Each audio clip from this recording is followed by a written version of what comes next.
Интеллигент по натуре и патриот по жизни. Эти качества Малат Марзиев сохранял в течение всей жизни. Он родился в 1944 году в городе Орджоникидзе, и в том же году его семью высылают в холодные степи Казахстана.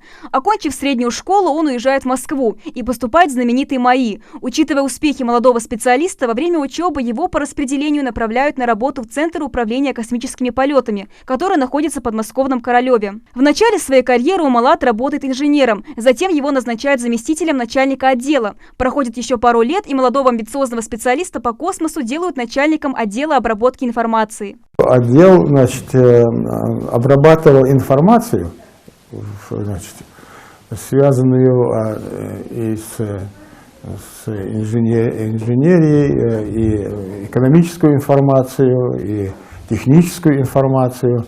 Центр управления полетами космических аппаратов, где работал наш герой, занимается пилотируемыми орбитальными комплексами, космическими кораблями, автоматическими межпланетными станциями и искусственными спутниками Земли. Одновременно Центр ведет научные и проектные исследования и разработку методов, алгоритмов и средств решения задач, управления, баллистики и навигации, а также занимается экспертизой космических проектов. Работа, которую Малат Марзиев отдал 46 лет жизни, отразилась на его мировоззрении и характере тоже. Теперь, находясь на пенсии, он не жалеет, что судьба связала его с космической сферой. Я очень ответственный человек стал именно из-за работы.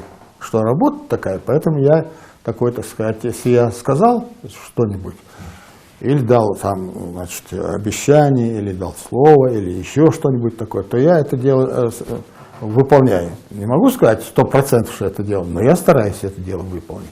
Батыр с неподдельным интересом отнесся к выбору младшего брата, ведь подобная профессия накладывает действительно космическую ответственность. От работы нашего героя зависело, насколько эффективно и своевременно будут функционировать важные отделы ЦУПа, от которых зависели пуски космических летательных аппаратов. Я-то, конечно, оцениваю это как достижение, и с большим уважением отношусь к этому делу.